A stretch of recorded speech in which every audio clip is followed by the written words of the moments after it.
Olá a todos, eu sou Daniel Dávila, que para quem não conhece é essa peça aí, olhe bem, veja e admire, esse aí sou eu. Como fazemos sempre de praxe, por favor, deixe o seu like, já deixe por antecipação, tá? Porque no final você vai esquecer, que você não vai até o fim do vídeo, você sabe disso. E também seu comentário, né, muito importante, deixar o seu comentário para mostrar que o vídeo teve alguma relevância. E também, se for o caso, que até agora não foi, mas se for o caso, deixe o seu Pix para ajudar esse canal, enquanto ele ainda existe, porque ele pode não existir daqui a pouquinho, porque ele não está cumprindo a sua função e não justifica o trabalho que dá manter esse canal, tá? Mas isso aí te vê depois, tá? Mas a princípio esse canal ele não deve ir longe não, tá? Dá muito trabalho, é muita mão de obra, né? Tô tentando aqui passar informações, né, para vocês, muitas delas que não estão nos livros, né? Mas não tá dando, né? Vídeo mais recente aí dá nem 100 visualizações, né? Isso é um absurdo completo, uma coisa assim. Mas deixa pra lá, não vamos nos queixar disso, tá? Bom, dito isso, tá?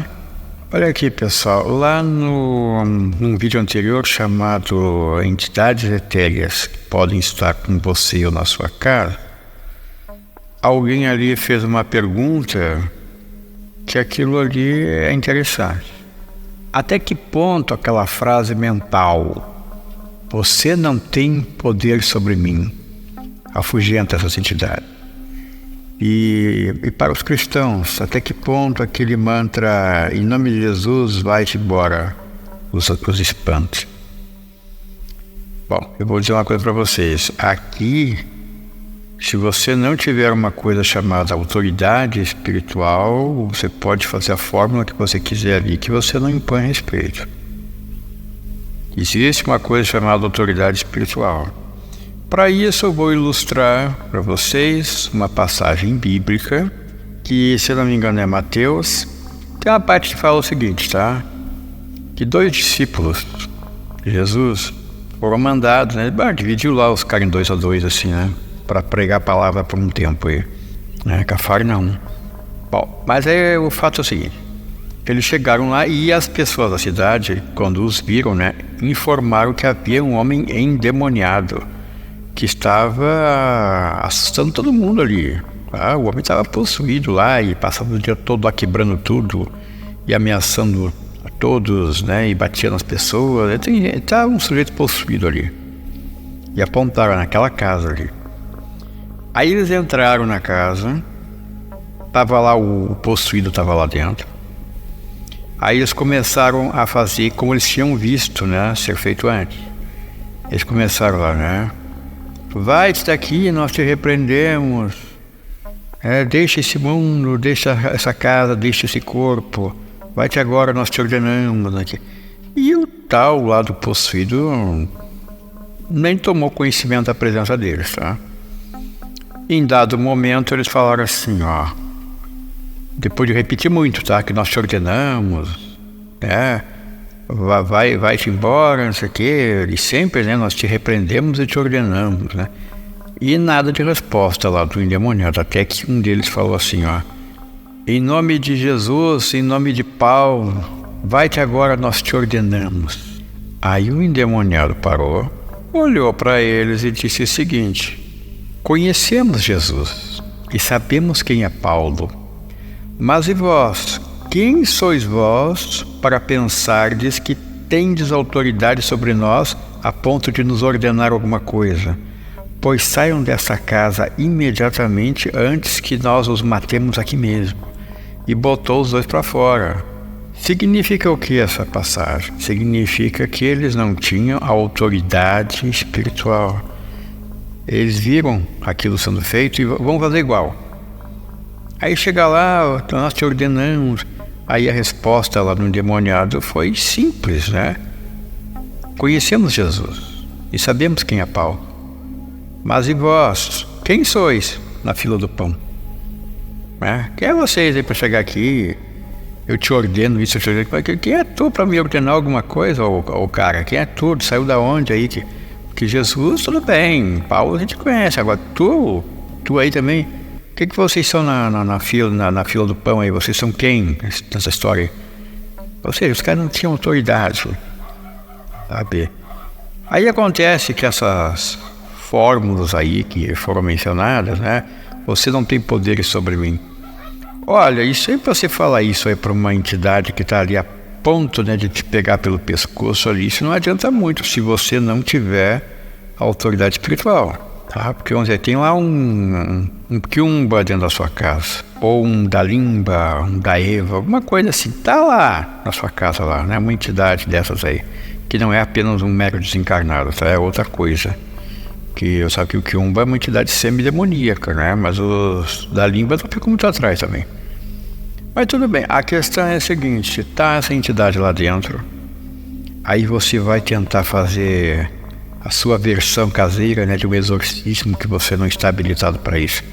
Aí você vem e fala um negócio desse, sabe? Você não tem poder. Não, ele tem sim.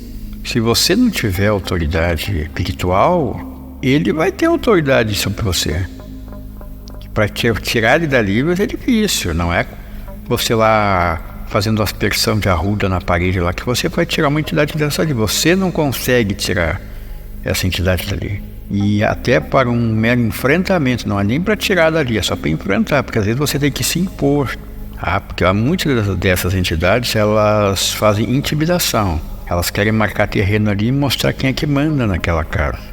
Então você tem que fazer o contraponto, tá? Olha aqui, ó, você sabe que essa entidade está ali e ela tem que saber que você não tem medo dela, não. Apesar de que você não tem nesse momento os meios para desalojá-la, mas você não tem medo dela, não. Então, assim, essa casa é minha e eu não vou me intimidar com você, não. Aí se ela se tornar violenta, aí você pede ajuda a quem tem as condições para fazer esse desalojamento. Agora não vá se meter você ali, porque ela já não te respeitou, tá? Se ela está te peitando ali, ela não te respeitou, tá? Porque ela viu que você não tem autoridade espiritual.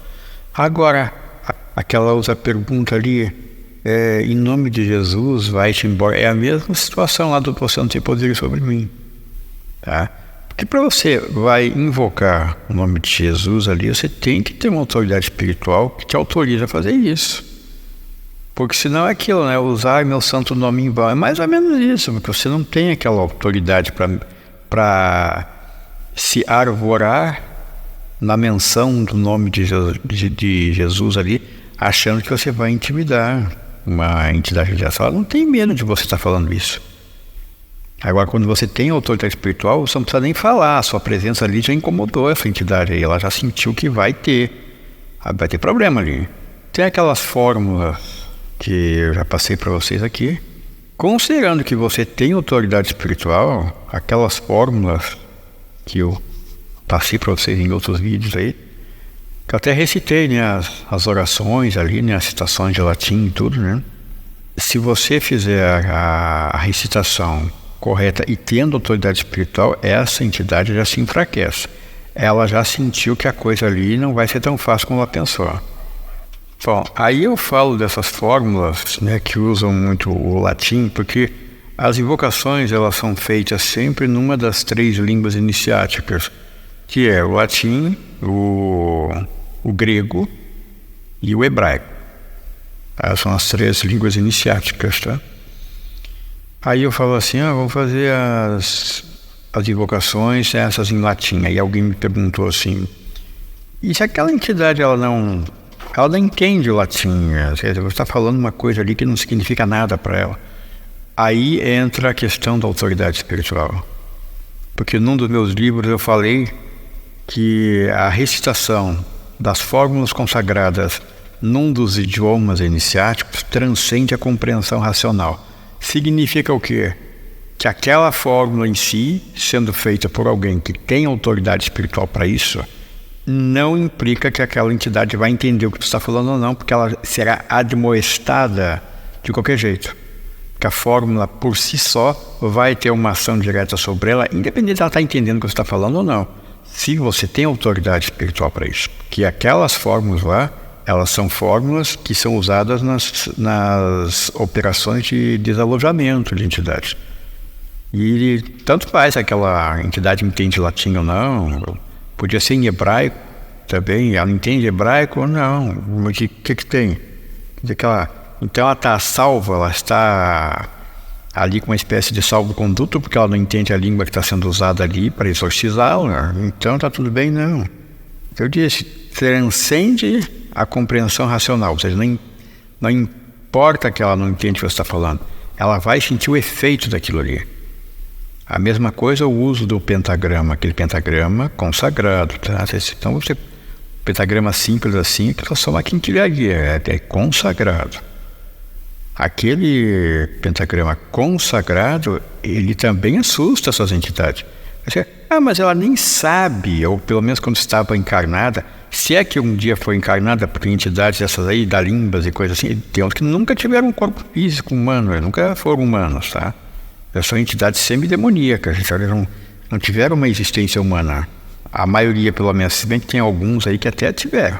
Mas, em linhas gerais, essas entidades desse calibre, elas nunca foram humanas, tá? Mas, ainda assim, essas fórmulas consagradas têm um poder devastador em cima delas. Assim como aquele pentagrama, né, consagrado. Assim também como é o caso da água benta, que tenha sido benta por um sacerdote que é sacerdote de verdade, não alguns desses que tem por aí hoje em dia. Que eu já contei, né, casos ali, né, padre ali que de manhã ele pega um balde de água normal ali da torneira ali, despeja lá na pia batismal lá e tá aí água benta. Não é água benta que eu li, mas as pessoas não sabem, né? Então você pega aquilo ali, vai tentar fazer uma aspersão com aquela água ali, não teve o resultado que você imaginava, porque aquela água não era benta, porque aquele sacerdote ali não cumpre as funções sacerdotais dele, né? Então, as fórmulas consagradas, para que elas tenham uma ação efetiva, elas têm que ser proferidas por alguém que tem autoridade espiritual para isso. Então, você não vai se impor ali sobre essas entidades, né, se você não tem essa autoridade. Você vai chegar lá para uma entidade que está ali, até se faz até visível ali. O nível dela de desacato em relação a você é tal que ela nem se esconde mais. Ela está ali, se faz visível ali, a sombra para lá, a sombra para cá, ela está ali, tá? Não tem mais aquela intenção, né, de ficar oculta lá. Não, ela já se mostra mesmo ali, ela está pouco ligando para você, tá? Ela não te respeita. Você tem autoridade espiritual e você faz aquela invocação, por exemplo, das invocações marianas, como eu fiz lá naquele vídeo, né, que tá aí, você procura, você vai achar. E você começa, né, com Maria Virgo in Celis Regina Coronator, Gaude, Virgo gloriosa, super omnis speciosa, valde decora e pro nobis Christo nexora. Beata Maria semper Virgine, intercedente, com omnibus sanctis tui, ad perpetui beatitudinis consortium pervenere concederes. Per Christum Dominum nostrum, sit nomen Dominum benedictum, adiutorium nostrum in nomine Domini. Benedicat vos omnipotens Deus, Pater et Filii et Spiritus Sancto. Amém. É devastador para ela. Você profere uma coisa dessas com autoridade espiritual, essa coisa, no mínimo, ela vai passar lá uma semana sem aparecer na sua casa. Se não for embora definitivamente, mas você tem que ter autoridade espiritual para isso, tá? Senão ela não se intimida. Então é assim, se você não tem essa autoridade espiritual e vai usar uma fórmula dessas, você só vai irritar essa entidade, mais ou menos como aconteceu lá naquele exemplo que eu dei no começo aqui, lá dos discípulos falando aquelas coisas lá para o endemoniado. Ele não reconheceu a autoridade espiritual dele lá. Enquanto estão só falando besteira, tá tudo bem. Quando falar em nome de Jesus, em nome de Paulo, peraí, para o negócio. Aí começou lá. Quem sois vós para achar que tem autoridade para nos ordenar alguma coisa aqui? Então, saiam daqui antes que eu os mate aqui mesmo. É mais ou menos isso. Você tem que ter autoridade espiritual para poder fazer essas coisas. Agora a pergunta lá que não quer calar, mas e como é que se passa a ter autoridade espiritual? Pois é, né? Como é que se adquire autoridade espiritual? Tenho certeza que tem um cara ali que eu conheço que vai procurar vídeo na internet sobre como é que desenvolve autoridade espiritual. Tem um cara aí que ele acha que tudo tem tutorial. É para isso. Olha aqui, só que você não vai aprender em livro, você não vai aprender em tutorial de internet, sem coisa nenhuma. A autoridade espiritual é uma coisa que você vem cultuando ao longo do tempo. Você tem que ter a sua espiritualidade devidamente cultivada. A isso se associa lá com a sua moralidade. Isso vai conferindo a você uma autoridade espiritual. É o conhecimento também. Responde por uma parcela muito grande dessa sua autoridade espiritual. Você tem que saber o que está fazendo. Eu só sei recitar uma fórmula ali e sou puro de coração. Isso não basta. Agora, na minha opinião pessoal, eu acho que algo que impede muito a pessoa de desenvolver efetivamente uma autoridade espiritual é o fato de que ela não tem uma vinculação com algum segmento religioso.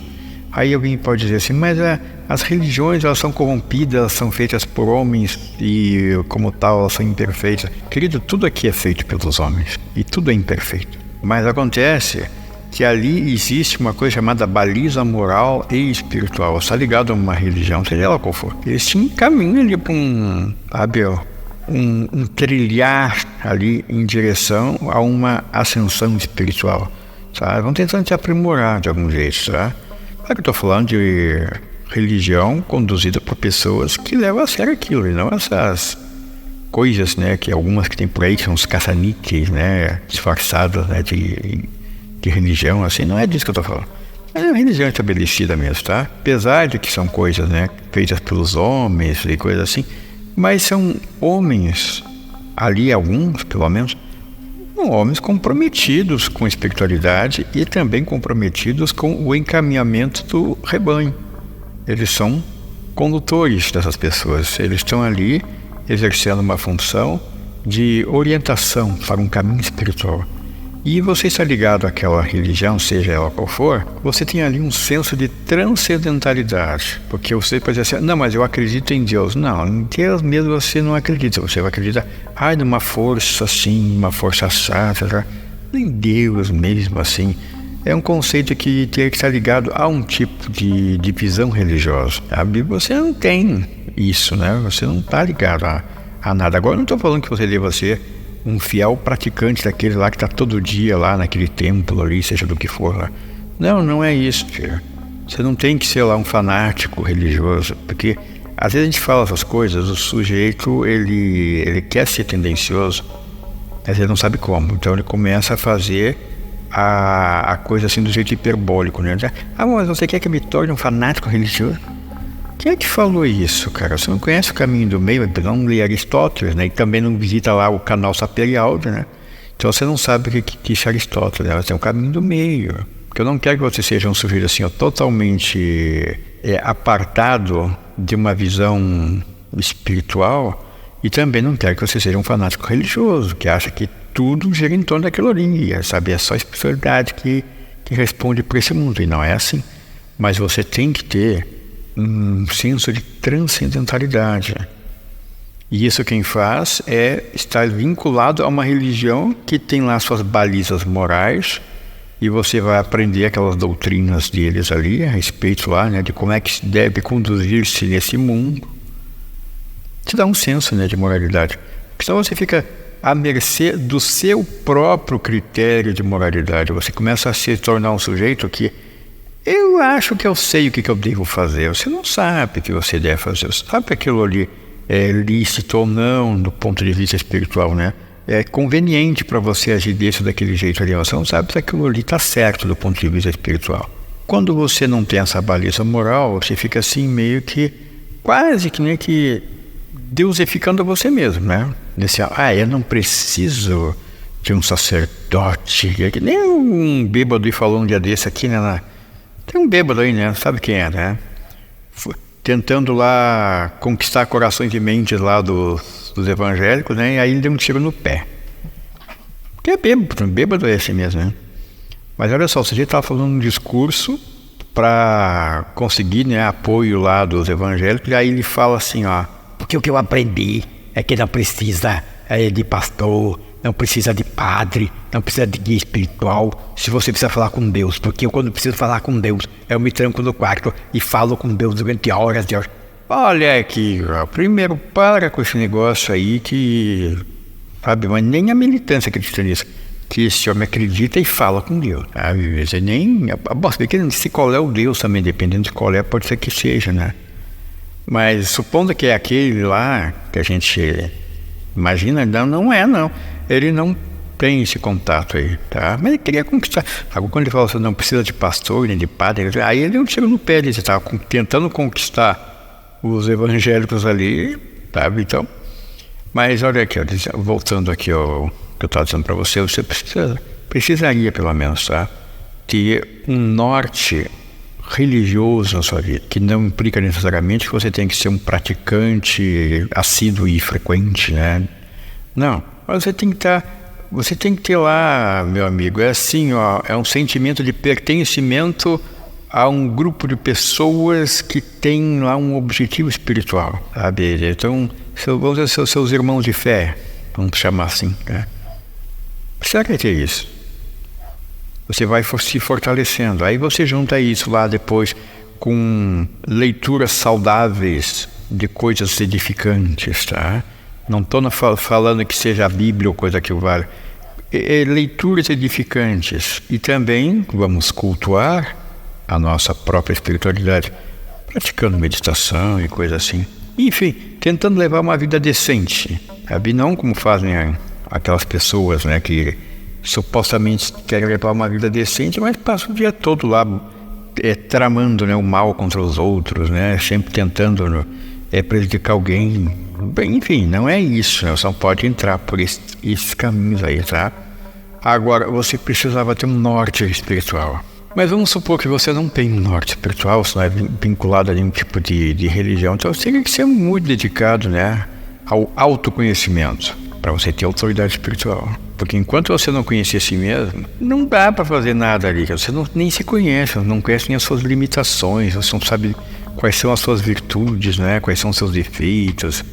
Olha, tem alguém que eu conheço que vive repetindo uma frase que uma vez eu falei para ele, que é uma citação de Shakespeare, lá em Hamlet, que em dado momento ele fala assim, ó, isso acima de tudo, ser fiel contigo mesmo. Aí o sujeito pegou aquela frase, aí ele usa aquilo ali tipo um coringa, né? Pra justificar qualquer coisa dele lá, ele põe essa frase aí.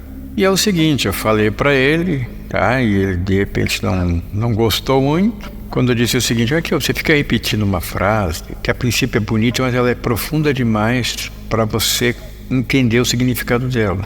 Aí você fica repetindo isso, mas você não sabe o que significa essa frase. É ser fiel contigo mesmo. Primeiro, você, para ser fiel a si mesmo, você tem que conhecer a si mesmo. Porque se você não se conhece, você está sendo fiel ao quê?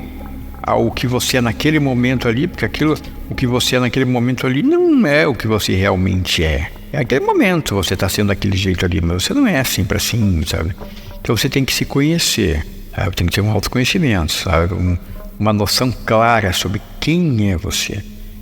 E aí, se você conhece você mesmo e aprovou o que conheceu, aí você passa a ser fiel àquilo ali. Aquilo é você. Olha aqui, você não faz a menor ideia de quem é você, o que é você. Ai, mas eu sou fiel a mim mesmo. Como assim? Fiel ao quê? Só se for fiel ao que você é agora, nesse exato momento aqui. Agora, talvez amanhã já não seja mais assim. Então você vai continuar sendo fiel, mudou toda a sua percepção das coisas. Então, vai ser fiel aqui agora. Então, primeiro você tem que conhecer a si mesmo. Depois você pensa em ser fiel a si mesmo, tá? E eu falo essas coisas para ele, porque eu sempre insisto, você precisa conhecer a si mesmo, saber das suas limitações, saber o que é você. Não é só quem, é o que é você. Isso aí é investigação íntima. Isso estava lá nos exercícios espirituais de Santo Inácio, que é outra coisa também que as pessoas acham bonitinho ficar mencionando, mas ninguém está ao trabalho de se submeter a isso. Sabe que existem lá, né, os jesuítas, que eu ia ser jesuíta, você sabe que eu era seminarista, né? Então ali tem os exercícios espirituais de Santo Inácio. Aí o sujeito o que faz? Ele vai lá, compra, às vezes pela internet, porque não está o trabalho de ir a uma livraria. Aí comprou lá, Exercícios Espirituais de Santo Inácio. Aí ele lê um pouquinho e já não entendeu, sabe? E parou. Aí vamos descobrir por que ele não entendeu. Por um motivo muito singelo. Já estava ali no prefácio e ele não viu. Tá? Os exercícios espirituais de Santo Inácio de Loyola, eles foram feitos, não é para você que vai ser submetido aos exercícios espirituais. Aquilo ali é para o chamado diretor espiritual. Aquilo ali é um manual para quem vai aplicar os exercícios em você. Por isso não adianta você comprou lá e você leu e não entendeu nada. Você pode comprar e ler para você entender o que vai ser pedido de você, o que o seu diretor espiritual, que é o seu mentor ali, o que está te orientando, o que ele vai acabar pedindo para você, os procedimentos. Então, para ter uma prévia, você pode. Está ali o livro, você leu, sabe? Mas aquilo é voltado para o seu diretor espiritual. Ele vai pegar aquilo ali, ele vai aplicar na ordem que ele achar interessante, porque ele pode mudar a sequência das coisas, tá? Mas são muitos exercícios. Alguns deles chegam assim alguns chegam ao requinte de uma coisa assim quase teatral, a vivência mística, onde você ali tenta simular as coisas que ele está falando para você. Você fica ali parado ali e ele vai falando as coisas e você tem que estar introjetando aquilo como se fosse lá o diretor de uma peça de teatro dizendo para o ator o que ele tem que fazer agora. É mais ou menos isso. E ali você chora, ali você ri, ali você tem uns insights, ali acontecem muitas coisas durante os exercícios espirituais de Santo Inácio que são aplicados para você por um homem ali que é habilitado a isso. Então não é você mesmo, tá? Não tem a aplicação do auto exercício espiritual de Santo Inácio, isso não tem. Assim também como uma outra vivência mística muito forte, a que eu me submeti várias vezes até hoje, é a vivência da noite escura da alma de São João da Cruz. Aquilo é uma coisa ali que você compra o livro ali, você lê, você não entendeu nada. Mas aquilo ali é uma vivência mística e você aplica aquilo ali e você tem lá quase que os mesmos insights que tem lá com os exercícios espirituais de Santo Inácio. Essas coisas todas vão servindo para burilar você.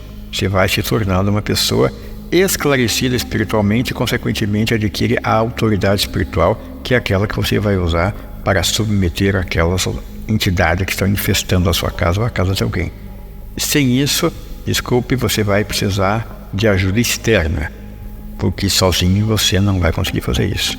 E dito isso, espero ter sido esclarecedor. Deixe aí o seu recado nos comentários, deixe o seu like, deixe o seu Pix, mas isso não vai deixar também, mas tudo bem. Mas deixe o seu Pix, tá? E a qualquer momento a gente volta com mais um vídeo, tá? Grande abraço para você e daqui a pouco a gente volta.